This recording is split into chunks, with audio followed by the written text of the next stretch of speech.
sebagai pengusaha muslim kita menjadikan perusahaan itu wasilah untuk mengumpulkan amal jariah ya. Kita jadikan perusahaan ini sebagai wasilah untuk mengumpulkan bekal di akhirat nanti. Maka salah satu yang bisa kita masukkan menjadi tujuan perusahaan di tahun 2026, bagaimana karyawan kita bisa meningkat kesejahteraan mereka. Karena itu manfaatnya besar sekali insya Allah. Bayangkan keluarga yang mereka berikan nafkah, berapa banyak. Saat kita niatkan untuk akhirat kita, insya Allah cukup memberikan motivasi yang besar bagi kita. Maka selanjutnya kita akan melakukan ikhtiar-ikhtiar yang memang mendukung tercapaian tadi. Itu tujuan yang besar. Kita sangat mengharapkan tercapainya tujuan itu. Itu ya.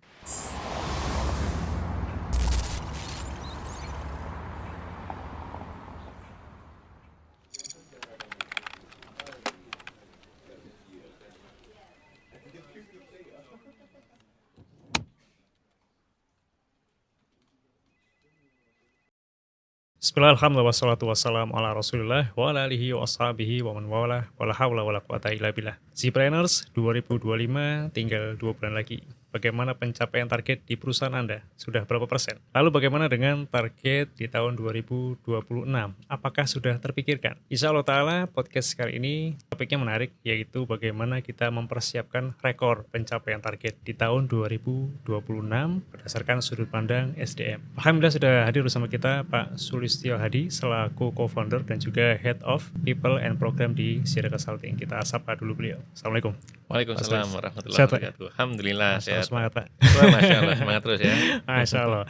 Pak, sebagaimana tadi sempat kami sampaikan ya, kalau topik podcast kali ini adalah bagaimana mempersiapkan rekor pencapaian di tahun 2026. Sedangkan sekarang ini di bulan Oktober 2025, apakah sudah tepat ini membahas hal ini? Karena mungkin sebagian besar pengusaha muslim masih sibuk fokus pada pencapaian target di tahun ini. Tinggal 2 bulan harus menutup target seperti itu ya. Betul Pak. Masya Allah. Bismillah, alhamdulillah, salatu wassalamu ala rasulillah wa ba'du. Kita bersyukur pada Allah Subhanahu wa Ta'ala ya, tahun 2025 ini sudah terlewatkan, masuk ke bulan ke-10 sekarang ya. Yang mana berarti kita sekarang berada di kuartal ke-4. Berarti kita sudah menyelesaikan 3 kuartal ya. Semoga 3 kuartal yang sudah kita lalui ini berjalan dengan baik. Banyak pencapaian-pencapaian yang sudah ditentukan dari akhir tahun lalu gitu kan.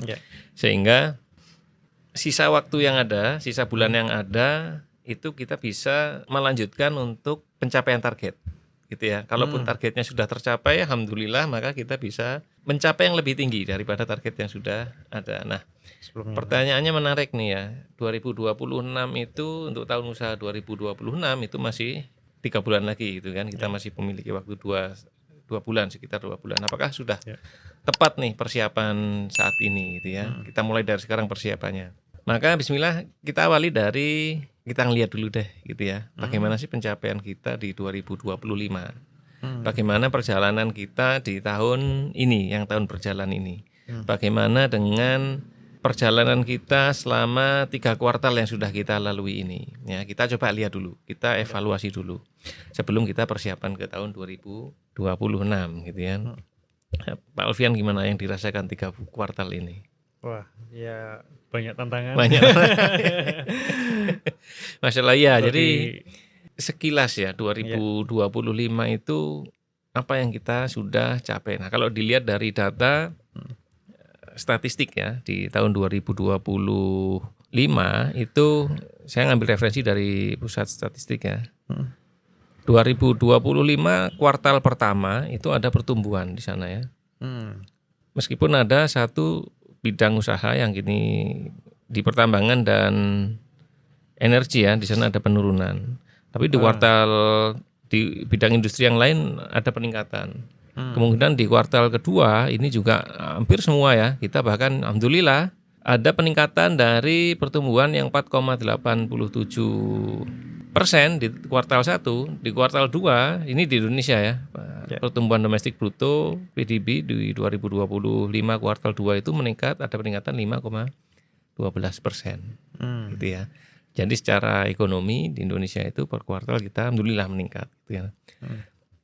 Meskipun di sana banyak tantangan ya. Mudah-mudahan Zipreneur termasuk di bagian perusahaannya mengalami pertumbuhan. Nah, pertanyaan berikutnya adalah tentu saja nggak ada yang mulus gitu kan. Tidak ada perjalanan yang lancar sepenuhnya gitu ya. Pasti ada tantangan.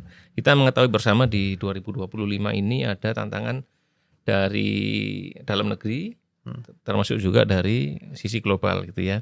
Kita ketahui di dalam negeri itu retail nih terutama nih. Ya, yang pertama retail. Itu produk yang dijual dipasarkan dalam negeri itu banyak sekali, melimpah sekarang ya.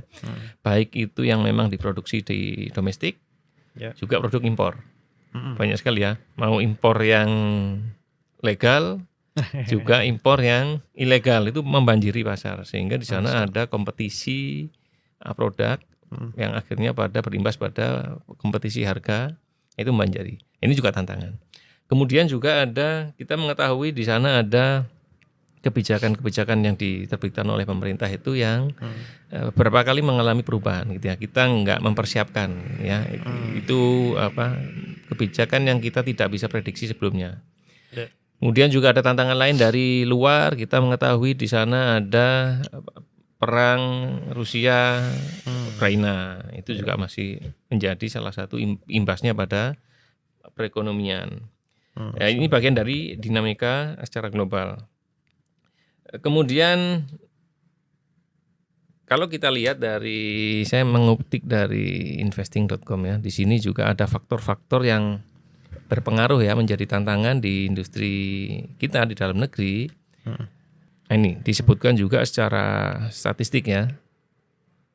Tekanan pada kebijakan perlindungan industri nasional. Ada 80% produk manufaktur di Indonesia ya, dipasarkannya itu di dalam negeri. Ditambahkan dengan yang produk impor tadi. Nah, ini adalah salah satu tantangan yang cukup besar ya, terutama bagi industri manufaktur dan retail. Nah, maka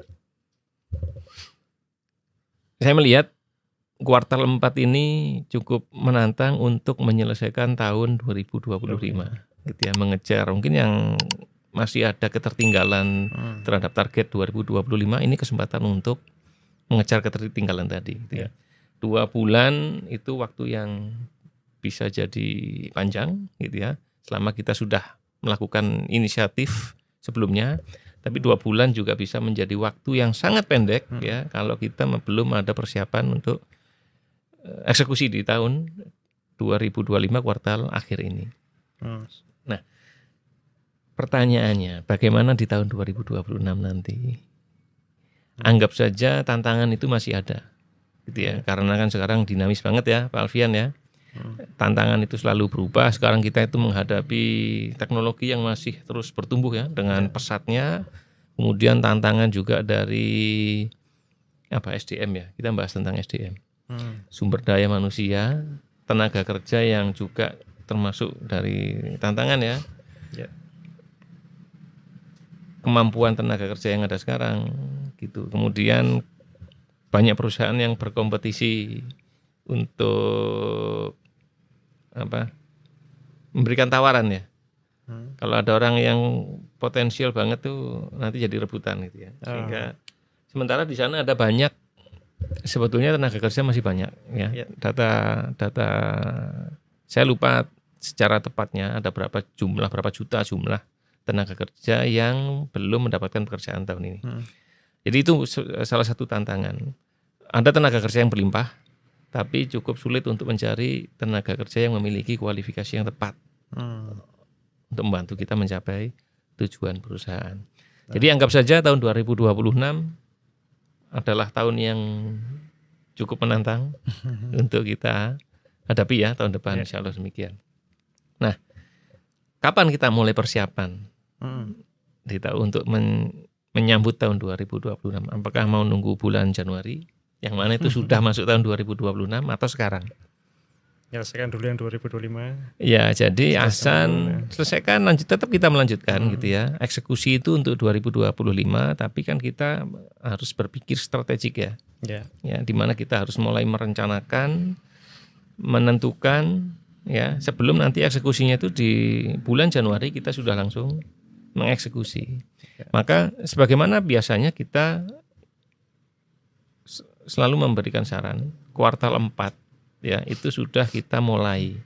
Jadi paralel di level yang strategik itu juga sudah mulai mempersiapkan diri, mulai menyusun apa yang akan dicapai dalam hal ini tujuan ya tujuan perusahaan tahun 2026. Kemudian strategi-strategi apa yang akan diterapkan, bagaimana dengan sumber daya yang ada di tahun 2026 nanti, tantangan apa yang akan mungkin dihadapi, ya sehingga saat kita sudah mulai eksekusi di tahun kerja 2026 kita sudah jauh lebih siap. Ya. Maka sebetulnya kuartal 4 itu juga kita paralel nih melanjutkan eksekusi 2025, kita juga harus mulai persiapan 2026. Januari itu sudah terlambat sebetulnya. Ya, mengawali tahun dengan baru mulai ya menentukan tujuan usahanya, tujuan perusahaan apa, strateginya bagaimana, itu saat ditentukan di bulan Januari itu sudah termasuk terlambat ya. Dalam hal ini apa? Perusahaan lain juga sudah mendahului Anda.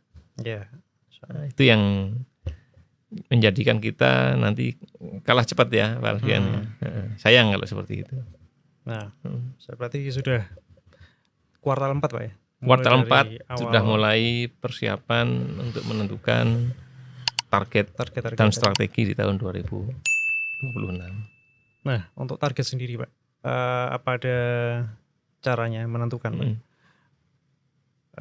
Karena ketika target ini terlalu kecil, maka mungkin ada yang bilang kurang memotivasi gitu ya. Tapi ketika targetnya mungkin besar, kemungkinan besar tidak tercapai gitu ya. Dan mungkin banyak merasakan seperti itu ya. Nah ini apakah mana yang ideal? Apakah tadi misalkan kecil saja asalkan tercapai, ataukah besar tidak apa-apa tidak tercapai, jadi normal. Yang penting tim ini semangat gitu ya, termotivasi. Bahkan ada istilah shot the moon gitu ya, menembak bulan. Jadi walaupun nggak sampai bulan paling nggak, tapi kan sudah di langit, di bintang-bintang atau seperti apa Pak? Iya. Nah, bagaimana kita menentukan target yang ideal gitu ya, target yang bisa dicapai. Kita bisa menggunakan pendekatan market yang tersedia, market based view, atau kemudian juga kita juga perlu mempertimbangkan resource yang kita miliki. Ya, sumber daya. Kita gabungkan antara keduanya. Ya. Yang penting dalam penentuan target itu harus realistik. Kemudian ada data yang kita miliki yang menjadi pegangan. Kemudian dia juga memang achievable ya. Dengan resource yang ada itu kita bisa mencapainya. Insya Allah demikian. Nah, secara angka saya sepakat dengan Pak Alfian tadi yang shot the moon. Tinggi nggak apa-apa gitu ya. Tinggi nggak apa-apa. Tapi tidak terlalu tinggi. Artinya apa? Memang tadi itu selama masih realistik ya, kita punya sumber daya yang ada untuk mencapai tujuan ini, maka tentukan saja, tetapkan saja target itu gitu kan. Memang kita mampu kok gitu kan. Nah, dan market ada gitu kan, market tersedia untuk kita bisa capai itu. Nah, justru kalau kita tentukan target itu terlalu rendah, ini yang justru akan menjadi bahaya gitu kan. Dari sisi motivasi, dari sisi pencapaian, bahkan dari sisi potensial growth perusahaan gitu kan. Kita nggak optimal jadinya sebetulnya gitu kan. Kalau memang di tahun depan itu potensinya bisa meningkat 50%, maka ya optimalkan di 50%. Apa yang menghalangi penetapan target? Perasaan biasanya ya. Nggak optimis ya, ketidakoptimisan pada pencapaian target ini. Targetnya ketinggian banget. Ya.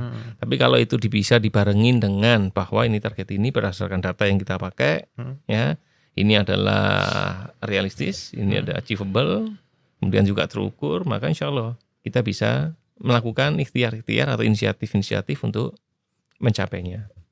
Ya.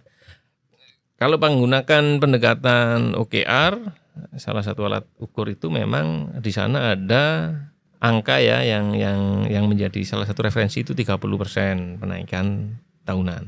Gitu ya. Jadi target dari tahun lalu, pencapaian kita tahun lalu itu naikkan 30% dari tahun lalu, itu juga bisa, tapi tidak harus digunakan. Kembali lagi ya, marketnya bagaimana, kemudian resource kita bagaimana. Ya, bisa lebih maka lakukan lebih. Ya, kita selalu harus mengusahakan yang terbaik, gitu kan. Apa yang kita mampu itu yang harus kita usahakan dengan sungguh-sungguh, gitu Pak. Siap. Ini yang dimaksud dengan resource-nya. Resource ini secara jumlah ataukah misalkan ternyata kita menganggap resource kita ada nih Pak secara jumlah, tapi pada kenyataannya misalkan mereka merasa tidak sanggup gitu. Itu seperti apa Pak? Mereka merasa nggak sanggup gitu ya. Yang pertama dari resource itu kan bisa dari sumber daya manusia, ya, kemudian peralatan, ya, kemudian permodalan, dari sisi keuangan juga bagian dari resource, fasilitas itu kan semuanya resource ya.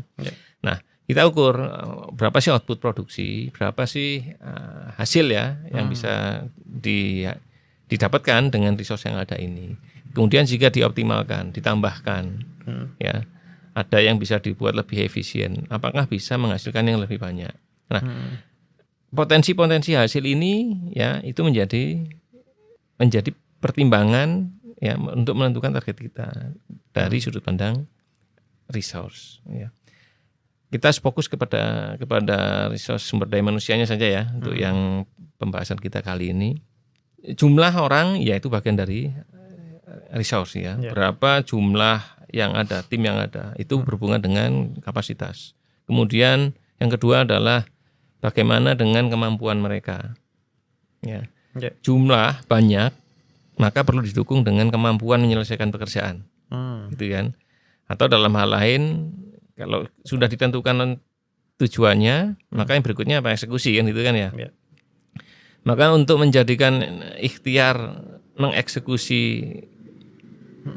supaya target tercapai, tujuan tercapai, itu kan diperlukan sumber daya yang mumpuni, sumber daya yang punya kekuatan ya, kawi gitu kan.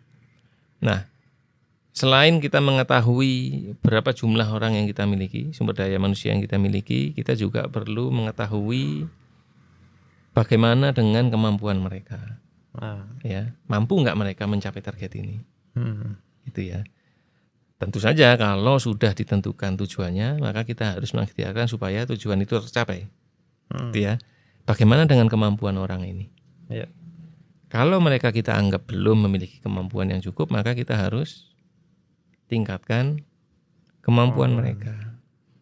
Jadi salah satu ikhtiar pencapaian tujuan adalah dengan meningkatkan kemampuan sumber daya manusia itu.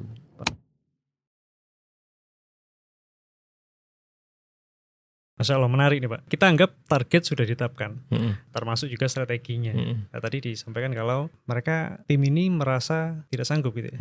Ini target yang terlalu tinggi gitu. Berarti permasalahannya di mana Pak? Apakah tadi karena mereka merasa ada kompetensinya yang perlu atau seperti apa? Iya, yang merasakan ini adalah tim yang akan menerjemahkan ya tujuan, strategi ke eksekusi gitu kan ya. Tujuan atau target dan strategi ditentukan oleh top management gitu ya. Top management. Nah, untuk bisa menerjemahkan tujuan strategi menjadi eksekusi tadi, itu butuh orang yang kompeten gitu kan, orang yang handal. Ya, kalau bukan dilakukan dieksekusi oleh orang-orang yang nggak handal, nanti akan kemungkinan ya targetnya nggak tercapai gitu kan, atau mereka akan merasa kelelahan atau sudah merasa dari awal sudah merasa nggak sanggup gitu ya, apalagi eksekusinya gitu ya. Maka ada PR sebetulnya ya. PR bagi perusahaan adalah saat targetnya sudah ditentukan nih. Ya, 50% peningkatan misalkan seperti itu. Kemudian dengan strategi apa nih ya? Kan sudah mempertimbangkan kondisi market seperti apa, kemungkinan yang terjadi apa. Kemudian juga sudah mempertimbangkan dari sisi baik itu kompetitor atau perusahaan-perusahaan sejenis. Nah, maka sudah ditetapkan strategi. Nah, sekarang bagaimana mempersiapkan sumber daya manusia kita, bagaimana mempersiapkan orang-orang kita supaya apa? Supaya eksekusi mereka sejak awal tahun sampai dengan akhir tahun 2026 nanti mereka bisa mengeksekusi dan inilah tercapai target perusahaan. Yang kita bisa lakukan adalah pertama dengan kita perlu sosialisasi dulu gitu ya. Semua orang berhak mengetahui apa tujuan perusahaan. Jadi kita perlu sosialisasikan itu tujuan. Mereka perlu memiliki pemahaman. Kemudian mereka perlu mengawali dengan niat, gitu ya. Mereka perlu memunculkan motivasi ya, di diri mereka ya.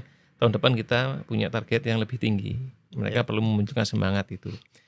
Kemudian yang kedua adalah mereka juga perlu dibekali dengan kemampuan. Mereka perlu dibekali dengan kompetensi, ya, supaya mereka mampu melakukan. Mereka mampu mengeksekusi. Kompetensi di sini bisa jadi kemampuan secara teknis, technical competence. Kemudian bagaimana juga kalau ada misalkan ada promosi, ada perubahan dari sisi tanggung jawab struktur organisasi, maka di sana juga ada kompetensi yang berhubungan dengan jabatan. Ya, itu kompetensi yang perlu diberikan sebelum mereka memulai kegiatan mereka, tugas mereka di tahun 2026. Misalkan sebelumnya staff kemudian diangkat jadi supervisor. Itu kan berarti kan ada kompetensi yang berbeda tuh. Iya. Kalau di teknikal itu mereka menyelesaikan tugas mereka. Tapi kalau bahkan supervisor sudah lama di supervisor tapi belum pernah diberikan bekal. Iya, maka mereka perlu diberikan supaya mereka di tahun 2026 nanti lebih capable, lebih memiliki kemampuan. Mereka lebih punya kepercayaan diri menyelesaikan tugas mereka. Nah, gitu ya. Dan selain kompetensi juga kita perlu bangun, kalau tadi kan individual kompetensi ya, kompetensi untuk masing-masing personal. Mereka itu terkumpul dalam satu tim. Ya, maka juga ada tim kompetens gitu ya, kompetensi yang dimiliki oleh tim. Selain kompetensi yang dimiliki secara tim, juga perlu adanya, karena ini tim ya, individu yang berbeda. Kita di pertemuan yang sebelumnya bahas tentang culture, mereka juga harus kompak gitu kan. Ya, bagaimana kita bisa mempersiapkan tim kita menjadi tim yang kompak. Jadi menghadapi 2026 nanti mereka sudah memang satu tim yang kompak, memahami, menyadari adanya tujuan yang sama di tahun 2026 nanti.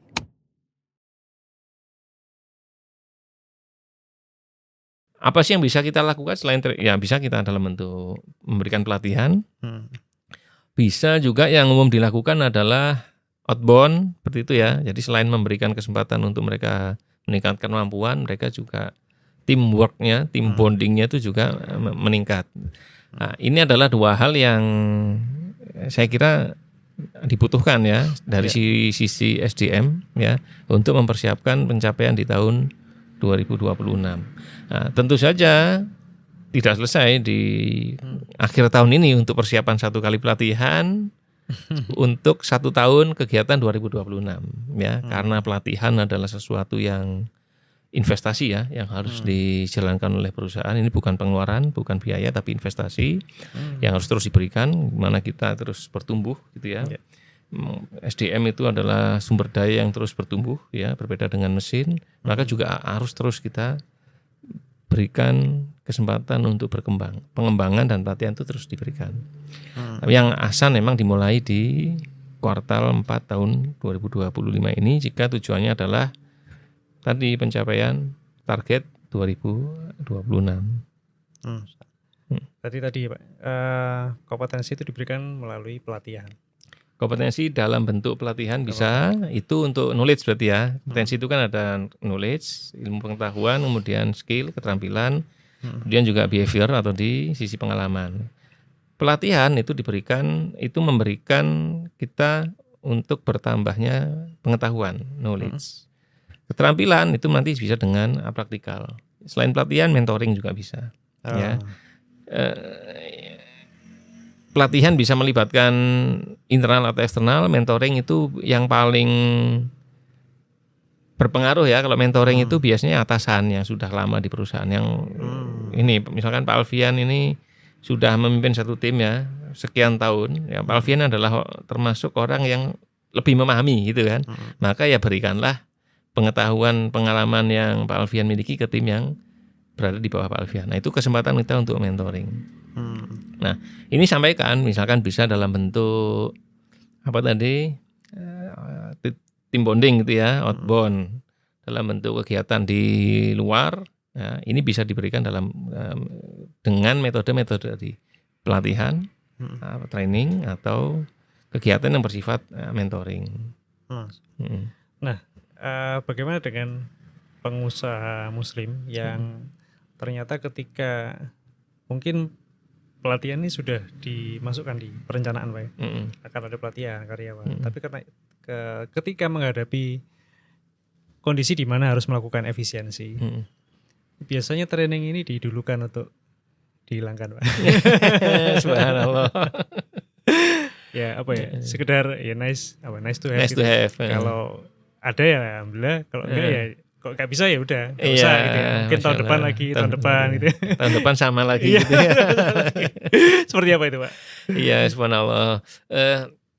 Pola pikir yang kita pegang ya, apa sih pelatihan itu ya? Pelatihan itu bisa dianggap suatu investasi jika kita meyakini tentang dampaknya.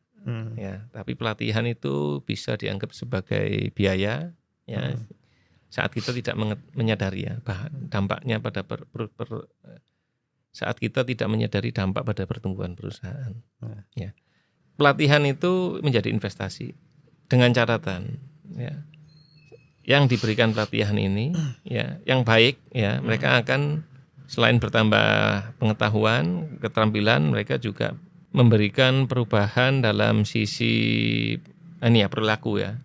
Ya kan? Yang dulunya mengerjakan banyak salah jadi melakukan dengan benar ya, atau lebih cepat pekerjaannya. Nah, ini kan kalau coba dihitung memang nggak bisa langsung dihitung, nggak bisa terlihat ya. Makanya di sana ada kita namanya diukur itu return of training investment. Ya, jadi berapa sih biaya yang dikeluarkan untuk pelatihan, kemudian diukur dampaknya. Setelah adanya perubahan-perubahan perilaku, kemampuan yang dimiliki itu mampu menjadikan bekerjanya lebih efisien, lebih cepat, itu perlu kita ukur. Nah, ini secara dalam sudut pandang yang lebih besar, kita perlu melihat itu. Ya. Sebaliknya, ya, bayangkan kalau tidak diberikan pelatihan, dampaknya apa? Gitu ya. Maka ada potensi-potensi kehilangan, potensi-potensi biaya, gitu ya. Itu yang perlu juga menjadi pertimbangan kita. Memang Pak Alfian ya, faktanya ya, yang bersifat pelatihan, kompetensi seperti itu ya, hal-hal yang dia kan nggak bisa langsung terlihat ya. Dampaknya gitu kan, nggak langsung kelihatan angka. Yang ada pengeluaran gitu kan, waktu invoice, ini bayar ini, transfer nih. Iya, ya dampaknya nggak terukur, memang nggak bisa kita lihat secara tangible, secara langsung gitu kan. Ini yang seringkali dianggap sebagai kalau dari sisi operasional itu mengganggu operasional. Ya. Nanti aja belajarnya, kerja aja dulu, selesaikan aja tugas dulu, gitu ya. Kadang pekerjaan harus ditunda. Iya, gitu ya. Nah, ini yang seringkali memang menjadikan pelatihan itu tidak ditempatkan pada porsi yang prioritas. Gitu ya, yaitu yang disayangkan seperti itu. Ya, bagaimana kita menghadapi seperti itu ya? Ini ya memang diperlukan adanya awareness ya, kesadaran bahwa pelatihan itu kembali lagi investasi. Nah, mungkin yang perlu kita sampaikan adalah bagaimana kita menjadikan sebuah pelatihan itu berdampak, gitu ya. Jadi bukan hanya pengeluaran. Ya, dari saya dulu pernah ya, waktu masih menjadi karyawan punya sudut pandang yang ya saya sadar itu salah, gitu ya. Kalau diberangkatkan pelatihan training itu apa? Ya liburan gitu. Jadi kesempatan dikirimkan training keluar kota itu kesempatan bagi saya untuk liburan. Enggak, gitu kan. berarti dari operasional sehari-hari. Iya, itu kan salah ya. Nah, mungkin itu yang bagaimana kita memberikan pembekalan, kalau mendelegasikan karyawan untuk pelatihan itu ya kita sampaikan tujuan dari dikirimkannya pelatihan oleh perusahaan itu ada harapannya. Selain bertambahnya pengetahuan, keterampilan, juga ada perubahan-perubahan behavior yang lebih baik. Itu yang perlu kita sampaikan ke mereka. Kemudian juga berarti nanti ya kita juga perlu memastikan ya, jika misalkan ada divisi atau diserahkan kepada pihak eksternal nih yang akan mendesain ya, deliver dari pelatihan itu, ya kita perlu pastikan bahwa dampak dari pelatihan ini adalah perubahan behavior. Itu akan insya Allah dampaknya akan lebih terasa gitu ya. Jadi tidak menjadikan pelatihan itu tadi pengeluaran atau biaya. Nah, bagaimana Pak langkah awal nih untuk membuat perencanaan pelatihan? Kalau memang tadi ya pelatihan ini penting untuk pertumbuhan karyawan, tim.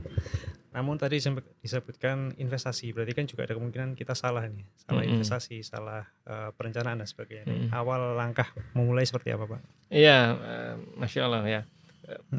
Sebagaimana pernah kita bahas ya, ada pendekatannya, kita menggunakan dua pendekatan gitu ya, kompetensi base atau performance base ya.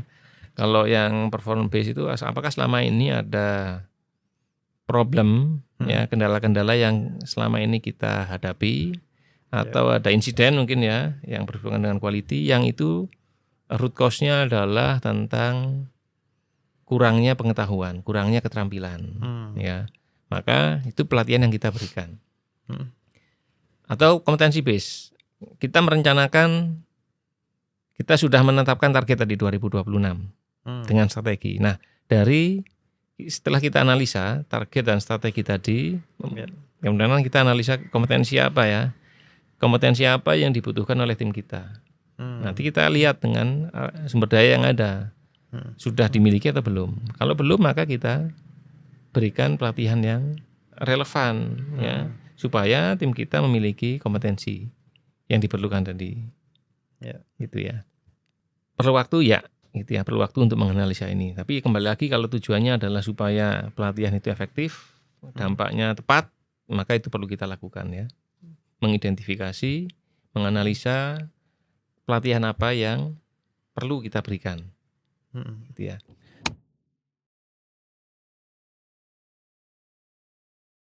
Nah, itu yang pertama.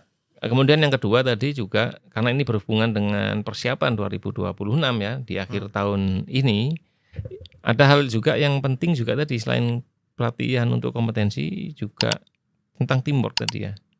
Ya. Kita perlu sekali menyiapkan tim yang berada di dalam perusahaan kita itu tim yang kompak, tim yang punya semangat, tim yang visinya sama. Ya, tim yang mereka memegang visi. Kita 2026 ingin mencapai ini. Ya, kita perlu siapkan mereka sebelum tahunnya sudah berjalan. Ya. Makanya di kuartal 4 akhir tahun itu kita banyak melihat ada kegiatan-kegiatan dari perusahaan ya, yang sifatnya adalah untuk membantu tim bonding, untuk menjadikan tim yang ada itu lebih solid, lebih kompak. Nah, ini juga menjadi memang kebutuhan ya, menyiapkan kompetensi karyawan, kemudian menjadikan mereka tim yang solid, yang kompak. Nah, gitu. Ini dua yang bisa kita jalankan ya dari sisi SDM untuk mempersiapkan tahun 2026. Masya Allah. Ya Pak, mungkin terakhir, pertanyaan terakhir. Kita sering sampaikan bahwasanya Ziyada Consulting ini mendampingi ya para pengusaha muslim dalam mentransformasi perusahaan mereka. Nah, untuk peran Ziyada Consulting sendiri Pak, terkait masalah ini tadi, secara konkret seperti apa dalam mengatasi problem tadi, adanya gap kompetensi atau meningkatkan kompetensi karyawan untuk membantu para pengusaha muslim ini mencapai target nih di tahun 2026. Iya. Bismillah ya. Jadi secara konkret apa sih yang bisa diberikan ya, yang bisa didukung oleh Ziyada Consulting pada para pengusaha muslim? Yang pertama, insya Allah kita bisa mulai dari bagaimana menganalisa kebutuhan pelatihan apa yang diperlukan ya, yang paling tepat. Karena ini juga bagian penting tuh, supaya tadi pelatihan yang diberikan itu dampaknya adalah pada perubahan behavior. Gitu ya, cara kerjanya mereka, perilaku mereka meningkat lebih baik. Kemudian setelah analisa juga bagaimana kita bisa membantu mendesain pelatihannya yang seperti apa. Ya, kita bisa customize ya. Kita bisa sesuaikan metode pelatihannya gitu ya. Dan sebagainya supaya bisa di-deliver, supaya bisa dilaksanakan dengan baik gitu kan. Kemudian apalagi? Kita juga bisa membantu mengevaluasi ya. Setelah dianalisa pelatihan apa yang dibutuhkan, didesain, kemudian dilaksanakan pelatihannya, kita juga membantu menganalisa ya. Sejauh mana perubahan perilaku, behavior dari pelatihan tadi pada pekerjaannya, pada aktivitas sehari-hari. Apakah sudah berdampak atau belum? Sesuai target atau tidak gitu ya? Iya, pelatihan tadi kan pelatihan sudah ditentukan gitu kan. Pelatihan itu harus ada targetnya gitu kan. Nah, itu kita bisa bantu mengukur ya sejauh mana perubahan perilaku, dampak dari pelatihan tadi pada pekerjaan sehari-hari. Kemudian setelah pelatihan apalagi? Selain pelatihan maka juga selain pelatihan apalagi? Karena pelatihan adalah bagian dari peningkatan kompetensi ya. Ziyadah Consulting juga insya Allah hadir ya bagi para pengusaha muslim untuk mulai menyusunkan ya, mulai membangun sistem kompetensinya bagaimana. Ya, kita akan bantu bangun menyusun sistem kompetensi bagaimana mengimplementasikan sistem kompetensi tadi. Juga bahkan kita berharap pada tidak hanya adanya sistem kompetensi tadi, tapi juga sustain gitu ya. Kita selalu bagian dari tujuan kita adalah bagaimana menjadikan para pengusaha muslim itu sustain dengan sistem gitu kan. Maka bagaimana supaya sistem yang sudah dibuat tadi, pelatihan sudah diberikan tadi bisa sustain pada pertumbuhan perusahaan tadi. Siap, Masya Allah Pak. 2025 tadi sampaikan ya banyak tantangan. Kita juga harus mempersiapkan 2026 ke depan. Mungkin sebagai closing statement Pak, apa motivasi ya bisa kita pegang nih untuk membakar semangat para pengusaha muslim? Betul. Masya Allah ya, Bismillah. 2026 itu wallahu alam kita nggak tahu akan seperti apa ya. Kita anggap dengan dinamika yang cukup menantang. Tapi kembali lagi Pak Alfian, sebagai pengusaha muslim kita menjadikan perusahaan itu wasilah untuk mengumpulkan amal jariah ya. Kita jadikan perusahaan ini sebagai wasilah untuk mengumpulkan bekal di akhirat nanti. Maka salah satu yang bisa kita masukkan menjadi tujuan perusahaan di tahun 2026 salah satunya adalah bagaimana karyawan kita bisa meningkat kesejahteraan mereka. Jadikan itu salah satu tujuan. Ya, karena itu manfaatnya besar sekali insya Allah. Gitu ya. Bayangkan keluarga yang mereka berikan nafkah, ya, berapa banyak? Ini saat kita niatkan untuk akhirat kita, ini cukup, insya Allah cukup memberikan motivasi yang besar bagi kita. Nah, dengan memasukkan peningkatan kesejahteraan karyawan sebagai tujuan perusahaan tahun 2026 nanti. Maka selanjutnya kita akan melakukan ikhtiar-ikhtiar yang memang mendukung tercapaian tadi. Itu tujuan yang besar. Kita sangat mengharapkan tercapainya tujuan itu. Itunya. Maka ikhtiarnya apa? Kembali lagi. Tentukan tujuan tadi. Kemudian tingkatkan kemampuan karyawan kita ya, dengan memberikan pelatihan, dengan memberikan mereka bimbingan ya, yang memang berhak mereka dapatkan. Ya, insya Allah dengan orang yang kompeten, dengan orang yang memiliki kekuatan menyelesaikan pekerjaan-pekerjaan mereka dengan baik, tentu saja dilandasi dengan ketakwaan kita bersama, kita semuanya, baik itu pemilik perusahaan dan semua karyawan, Allah ridhoi, diberikan kemudahan, kekuatan untuk pencapaian target di tahun 2026. Demikian insya Allah Pak. Masya Allah. Yap, jazakallahu khair atas sharingnya, semoga bermanfaat untuk para pengusaha muslim, jadi amal soleh untuk antum. Dan para Zipreneurs bisa follow ya dan juga subscribe media sosial dari Ziyadah Consulting untuk mendapatkan edukasi manajemen lainnya, dan juga apabila membutuhkan layanan ya selanjutnya dari Ziyadah Consulting bisa menghubungi admin kami. Baik, jazakumullah khair. Kita tutup pertemuan kali ini dengan doa kafaratul majelis. Subhanakallahumma wa bihamdika asyhadu an la ilaha illa anta astaghfiruka wa atubu ilaik. Assalamualaikum warahmatullahi wabarakatuh. Waalaikumsalam warahmatullahi wabarakatuh.